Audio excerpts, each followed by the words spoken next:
My name is Councillor Miles Ponder. It's very loud. I can hear myself. And I'd like to welcome members of the public, colleagues and officers to this meeting. I'm chairing tonight's meeting, and to manage a business as efficiently as possible, I'll invite people to speak one at a time to ensure their contributions are properly heard. Therefore, please do not speak unless invited to do so by me. Thank you in advance for your assistance. I won't go through the fire evacuation procedure because everybody here will know, and I'll go to agenda item 1, which is the membership. There's been change to the membership of this committee since our last meeting. Councillor Bright has left and Councillor Alexander has joined. Welcome. I hope you join me in thanking Councillor Bright for his service and contributions to previous meetings, and welcome Councillor Alexander to his place. Agenda item 2, communications and apologies. We haven't received any apologies this evening. I would like to say that later in the meeting I plan to propose a slight change to the order of our standard agenda. This proposal is that the forward planning programme and committee work programme is considered earlier in the agenda at item 5 rather than being the final item before area of business and close of meeting. It is my view that this would allow us to devote more thought and energy to the item. In its current position, it risks being a formality and an afterthought. Please consider this proposal, which we'll discuss and aim to make a decision under item 7. Agenda item 3 is the declarations of interest. Do any members have any interest to declare? No, thank you. Agenda item 4 is minutes. Are the minutes of the last meeting for the 9th of December 2025 approved as a correct record? Yeah. Thank you. So we'll go to agenda item 5, which is the procurement update for quarter 3 of 2025-2026, and this will be presented by Matthew Bunyan. Thank you. Right, thank you, Chair. I don't really have a great deal to say on this. I think we're getting close to the end of the year. This is the quarter 3 update, but ultimately for procurement, it's an update at the point the report was written. I think in terms of the procurement strategy, let's say that is well embedded now, and the action plan for this year is set out in 3.2, and as you can see, most of the actions are embedded or ongoing. The procurement manager is reviewing the procurement strategy currently, and we'll be looking at what that action plan now looks like for next year, and we'll be bringing that forward to the committee. I'm not sure if that'll be the next one or whether it'll be the one after that, but it may well be. We're due to be on the agenda for March, so it may well be the next committee that will bring that forward. In terms of current procurements, as set out in the table in 3.3, there's 3 procurements currently in progress. We've got the EV Car Club, which is a pre-market engagement. Employers agents, so this is our agents for when we're undertaking construction schemes. So that documents are being prepared for that. And we've got 1 in evaluation in relation to the Civic Office reception refurbishment. In terms of the Procurement Act, as I say, everything there is embedded. We have been providing training for people, any staff related to procurement. And our contract procedure rules were agreed by Council back in February. I don't really have anything else to add at this stage, but happy to take any questions. Do any members have any questions? I've got one. It might be a naive question, but under the Employees Agent for Future Development, what do you mean by mini competition via a framework? All right. There's different ways you can go out to procurement. So there's certain frameworks where there'll be suppliers that are set out on that framework, and then ultimately you're holding a competition amongst those suppliers, so you're restricting it to that framework rather than putting it out to a general tender where anyone potentially can apply. So we find the framework that's got the appropriate suppliers on that can deliver the service that we want, and then we still have a competitive process, but it's limited to those suppliers that are on that framework. Thank you. Is there anything, no other questions? Is everyone happy to note the update? Well, thank you very much, and thank you for coming out. So now we'll move to agenda item 6, which is the bin storage scrutiny proposal update, and we're going to receive an update from Ian Kershaw. Thank you.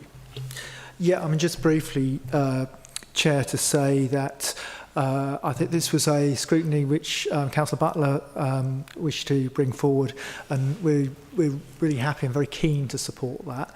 I'm basically saying we would like to do that in April, and that's because we've been making significant changes to all of the waste collections, which all members will know.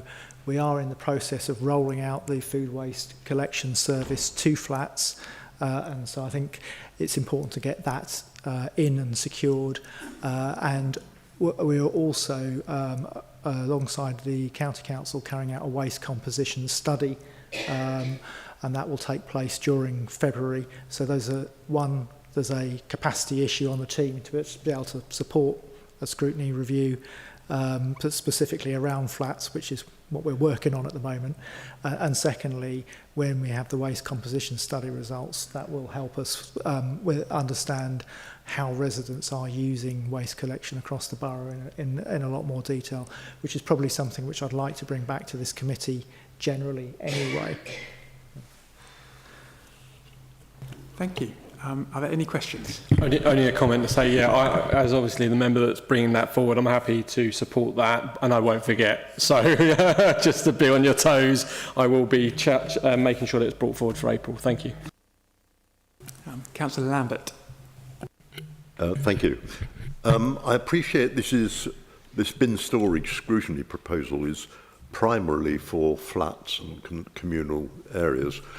Does that include bin storage for shops, for retail areas? Because they quite often coincide, I think. Sorry, Mr. Chairman, yeah, through you. So the idea was, we understand that within flats we have more contaminated waste within flats than anywhere else, as where shops are normally, the bins are either privately owned through other companies. The ones that are done by Hertsmere normally are registered to those individual shops, so they have no excuses, as where flats, it's a communal bin where a number of units are using one bin, and often we're finding they're contaminated. So what I've asked is we do a scrutiny process on, pick one particular block of flats, it could be the worst one or the best one, it doesn't really matter, home in as to what we are doing as a council to facilitate recycling needs, what are we doing to facilitate education around what should be going in each bin, and what we can do to help mitigate any waste going in the wrong recycling bin, because quite often, as a person myself who lives in a flat, we go to use recycling, we can't use recycling, and this is the same with a number of flats, and this does impact the council's waste collection figures and everything like that. We're not the only council that suffers with this. I have been to other councils in Islington, for instance, where they actually have bins that are probably locked away, but they have different types of people using those flats. So we can learn from other authorities as well, and I think just homing in on that should help us with our bin collection and our waste and recycling. So that's what this whole process is about. But as Ian's pointed out tonight, if we're introducing food waste as well into that, and you're getting that data will be vital in how we actually scrutinise the waste collections around that. As you can appreciate, domestic households, your bin is your bin. If you put something in the wrong thing, that's down to you to remove and put into the right waste unit. So that's where we're at. Thank you. Councillor Quilty. Thank you. Yeah, it still sounds really interesting, and it's well done, Richard, for taking this up. Do we have, maybe you could share with us your thoughts in writing once the scrutiny is worked up, so we can see what the aims are and what we're trying to get out of this. In other words, put down in writing everything you just said and share it with us all, as because I think we all need to know before the scrutiny starts what this is all about, because then we can sort of work out whether we can help you in any way, shape or form in relation to the scrutiny itself to make it a positive, so we can get a positive result out of it all. Thank you. Through you, Mr. Chairman. Yeah, I'm happy to do that. I'll copy and paste this video tonight, and I'll send you a copy of it, and I'll get you some rubber gloves, and you can come and give me a hand rummaging through some waste. I look forward to it. I'll make sure it goes in the minutes as well. But just to add to that, whenever we set up a task and finish group scrutiny exercise, we want to set out the terms of reference and the scope of that review. And, you know, there are flats and there are flats. And I think the ones that Councillor Butler and I think Councillor Lambert was picking up on this as well, that are the most complicated are flats above shops where there are communal bins, but there are also commercial bins in that area. That's probably the toughest stuff. We have flats which are run by social landlords who are generally relatively easy to contact and pretty responsive to the enquiries we make. And we may have flats that are run by distant landlords and managing agents who can be tricky, and then we have flats which are run by a leaseholder association, sort of self-managing as well. And probably everything in between that. But I think it'll be important to draft the scope for the task and finish exercise, share that with members and allow members to comment. But I think Councillor Butler's kind of set out a fairly kind of clear idea of where the scrutiny will be pointed. Thank you. Are there any further questions? In that case, everyone happy to note the update? Perfect. So we're going to move on to agenda item 7, which is the forward planning programme and committee work programme. This is to consider the attached forward planning programme and identify possible issues for scrutiny. I would just like to, shall I pass you across to you? Yeah? Okay, perfect. Members, there is a minor error in Appendix B, which is the 26-27 work programme. The item quarterly financial monitoring for quarter 3 of 26-27 is currently listed for the 16th of March meeting. It should be listed for the 3rd of February meeting instead. So that item switches from the March meeting to the previous one. It was considered it wasn't worth reissuing the document for the sake of that one change. I hope a verbal update will suffice and it'll be correct next time. Perfect. Is everyone happy just to note that? Yeah. So we're then going to go on to additional items. So the draft 2026-2027 work programme before you is by no means full and no means finished. It's a living document that can be added to, including by you. This is a member-led authority and scrutiny especially so.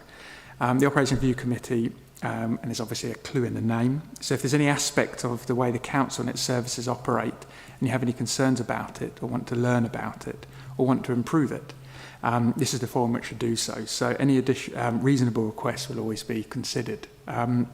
So the agenda reordering, which I mentioned earlier, so I would, under item 2.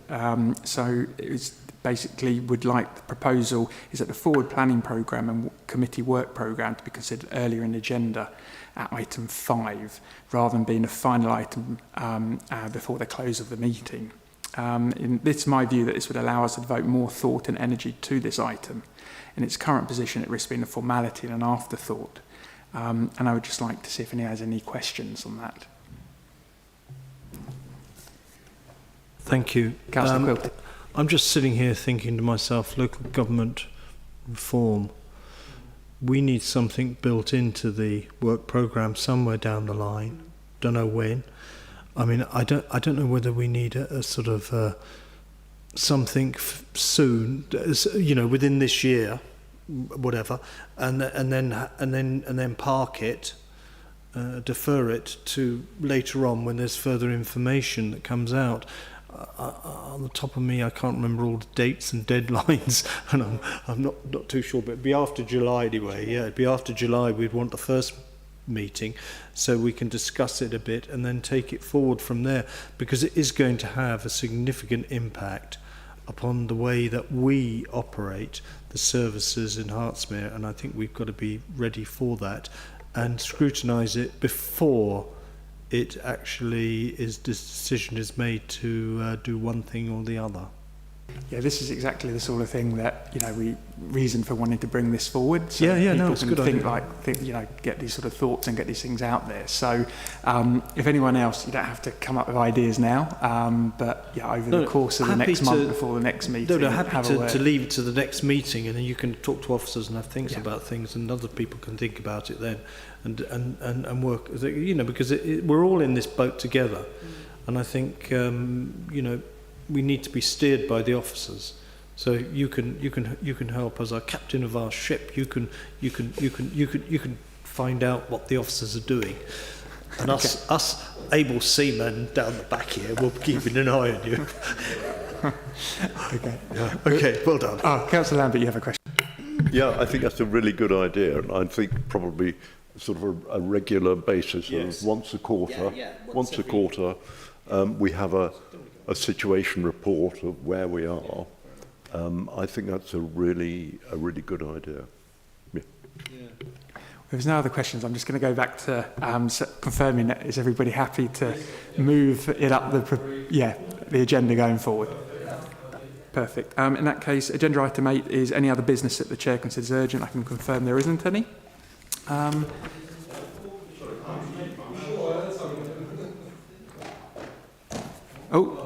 Councillor Lambert, have you got a question?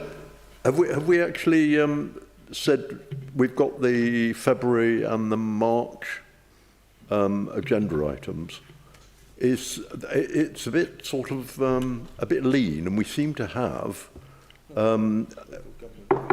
quarterly financial monitoring quarter 3 in both February and March. Oh, sorry. Do playback. My hearing aids, I think, are playing up a bit. So, yeah. Okay. Okay. All right. So we'll move to agenda item 9, which is the dates of the future meeting, and the next meeting is scheduled. My microphone disappeared. It's scheduled to take place on the 17th of March here at the Civic Offices in Boreham Wood, and the next meeting will begin at our normal time as 7 o'clock rather than 7:30. So I can confirm this meeting closed at 19:47. Thank you. Thank you. Cheers.